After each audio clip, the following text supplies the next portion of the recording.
আজকের রেসিপি হচ্ছে চিজ লাভারদের জন্য, কারণ এটার মধ্যে আমি হাজার রকমের চিজ ইউজ করেছি। আজকের আমাদের 25 আপনাদের তৈরি করে দেখাবো চিজ ডিপ। আর ভাই মিথ্যা বলে লাভ নাই, হাজার রকমের না, বেশি চিজ ইউজ করেছি আর কি।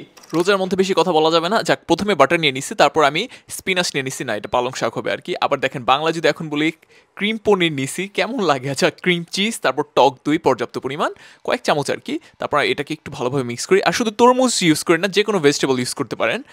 গার্লিক পাউডার, কালো গোলমরিচ, তারপর সামান্য পরিমাণ লবণ। এরপরে যেটা করবো দেখেন, চিলি ফ্লেক্স দিয়ে দিতেছি, কারণ স্পাইস আমার সবসময় পছন্দ। আর মজারেলা চিজ না দিলে তো নাই এটার মধ্যে। আর সবার শেষে পারমিজান চিজ দিয়ে দিচ্ছি।